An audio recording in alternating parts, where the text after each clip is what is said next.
નમસ્કાર બાલ મિત્રો, યુટ્યુબ ચેનલમાં આપનું હાર્દિક સ્વાગત છે. આજે આપણે ભાગ નંબર 89માં દાખલા નંબર 51થી 60 સુધીનું સોલ્યુશન મેળવશું. તો ચાલો આપણે શરૂ કરીએ. દાખલો નંબર 51.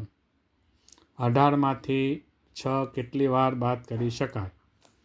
તો આના માટે સીધી રીત છે કે 18/6 કરો તો આપણને ખ્યાલ આવે, અથવા તો 18 - 6 પછી જે જવાબ આવે એમાંથી 6 પાછો એ રીતે બાદબાકી કરવાથી પણ ખબર પડે. સીધો ભાગાકાર કરીએ તો પણ આપણને ખ્યાલ આવે. તો આપણે અહીંયા છે કે 18 માંથી 6 કેટલી વાર બાદ થાય, તો એનો જવાબ આવશે 3 વખત આપણે બાદ કરી શકાય. એટલે કે એ ઓપ્શન આપણો સાચો જવાબ છે. ત્યારબાદ દાખલો નંબર 52. 7 અંકની મોટામાં મોટી સંખ્યામાં 1 ઉમેરતા કઈ સંખ્યા મળે? તો હવે આપણે જોઈએ તો 7 અંકની સંખ્યા એટલે અગાઉ પણ આપણે જોયું હતું સંખ્યા જ્ઞાનમાં કે 1 2 3 4 5 6 7 8 8 અંકની સંખ્યા સુધીનો કોષ્ટક આપણે જોયું હતું. ફરીથી આપણે જોઈએ તો આવી રીતે જે છે કે 7 અંકની મોટા મોટી સંખ્યા તો કઈ થાય? તો કે એકમ, દશક, 100, 1000, 10,000, લાખ, 10 લાખ, એટલે કે 99,99,999. અને એમાં 1 ઉમેરતા એટલે 1 આપણે ઉમેરીએ તો આપણી સંખ્યા થશે એકમ, દશક, એટલે કે કરોડ થશે. એટલે આ કોષ્ટક પ્રમાણે આપણે અંક જોઈએ તો કરોડમાં કેટલા અંક આવે તો તે પ્રમાણે આપણે જવાબ મેળવી શકાય. તો અહીંયા આપણે 1 કરોડ આપણો જવાબ આવશે કે 1 કરોડમાં 1 2 3 4 5 6 7 મીંડા અને કુલ અંક આવશે 8. 8 કરોડ એટલે 1 કરોડ આપણો જવાબ આવશે. ત્યારબાદ દાખલો નંબર 53. કઈ પ્રક્રિયા પુનરાવર્તિત બાદબાકી છે? તો આપણે જોઈએ તો હમણાં જ આપણે એક દાખલો ગણ્યો 18માંથી 6 કેટલી વાર બાદ થાય. તો એ આપણે જે ભાગાકાર અને ગુણાકાર જે છે, તો આપણે જોઈએ તો ભાગાકાર જે છે તે બાદબાકીની પુનરાવર્તિત પ્રક્રિયા છે. એટલે આપણો જવાબ આવશે ભાગાકાર. ઓપ્શન ડી ભાગાકાર આપણો જવાબ આવશે. ત્યારબાદ દાખલો નંબર 54. 3200 એટલે ખાલી જગ્યા અને 200. તો 3200નો અર્થ થાય 3000 અને 200. 3200 એટલે 32ની પાછળ 2 મીંડા. હવે એમાં 3200 એટલે એકમ, દશક, 100. જો લખીને આપણે જોવું હોય તો અહીં આપણે જોઈએ કે 32 × 100 એટલે 3200, એકમ, દશક, 100. તો 3000 અને 200 એટલે અહીંયા 3000 અને 200 એટલે અહીંયા 3000 જવાબ આપણો આવશે. ઓપ્શન નંબર એ આપણો સાચો જવાબ છે. ત્યારબાદ દાખલો નંબર 55. નીચેનામાંથી કયા વિકલ્પના અંકોના સ્થાન અદલ-બદલ કરતાં એકી સંખ્યા ન મળે? તો આપણે એના માટે શું કરવું પડશે? તો અલગ અલગ જે કહેવાય કે દરેક સંખ્યામાંથી જે સંખ્યાઓ બને તે આપણે જોઈએ, અને જેમાં એકી સંખ્યા ન મળતી હોય તેવી સંખ્યા આપણે લખવાની છે. તો સૌપ્રથમ આપણે એમાંથી કેટલી સંખ્યા બને તે જોવી પડે. બધામાં જોઈએ પછી ખબર પડે કે શેમાં એકી સંખ્યા ન મળે. તો અહીંયા એ સંખ્યા આપેલી છે. સમજો કે 460, તેમાંથી 6 અંક સંખ્યા બને 460, 604, 046, 406, 640 ને 064. પછી 387માંથી પણ આટલી સંખ્યાઓ બને. એ રીતે આપણે જે સંખ્યા બનતી હોય તે આપણે અહીંયા લખેલી છે. હવે એમાંથી એકી સંખ્યા ન મળે, તો ન મળે તે આપણે શોધવાનું છે. તો આમાં તમે જુઓ ને તો બધી બેકી છે, એટલે આ જવાબ આપણો સાચો છે.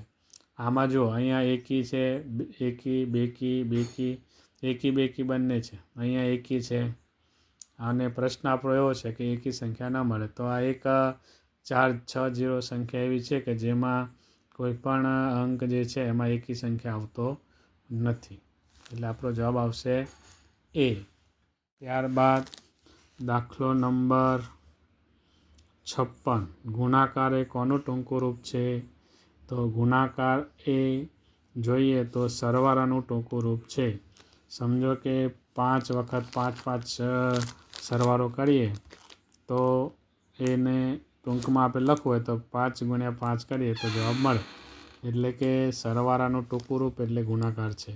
જેમ બાદબાકીની ભાગાકારનું પુનરાવર્તિત બાદબાકી છે, એટલે એવી રીતે ગુણાકાર અને સરવાળાનું જે કહેવાય તે ટૂંકું રૂપ છે. બાદ દાખલો નંબર 57, નીચેનામાંથી કયા વિકલ્પનો સરવાળો 48 થાય? તો હવે આપણે એનો સરવાળો કરીએ તો ખ્યાલ આવે. તો બધા અંકનો સરવાળો કરીએ એમાં જે 48 થતો હોય તે આપણો સાચો જવાબ હશે. અહીંયા આપણે તમારી સામે સરવાળો કર્યો છે. અહીંયા 43 થાય છે, બીજી સંખ્યાનો 42 થાય છે, ત્રીજી સંખ્યાનો 46 અને ચોથી સંખ્યાનો 48. તો આપણો જવાબ આવશે ઓપ્શન ડી. ડી આપણો સાચો જવાબ. ત્યારબાદ દાખલો નંબર 58, એ બરાબર 1, બી બરાબર 2, સી બરાબર 3, ડી બરાબર 4 હોય તો કયા મૂળાક્ષરનો સરવાળો સમાન થાય? તો આના માટે આપણે જોઈએ તો ચારેય અંક આપણે જોઈએ બરાબર ડાબા બરાબર જવાબ કોનું થાય છે? તો સૌ પ્રથમ એનું આપણે જોઈએ તો એ એટલે 1 લીધા, બી એટલે 2, સી એટલે 3, ડી એટલે 4. અહીંયા 3, અહીંયા 7, એટલે ડાબા બરાબર જવાબ થતા નથી, એટલે આ ન આવે.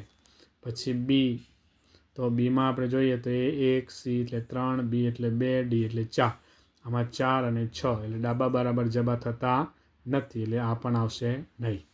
તેવી જ રીતે સી ઓપ્શન, તો એ વત્તા સી એટલે 1 વત્તા 3 બરાબર,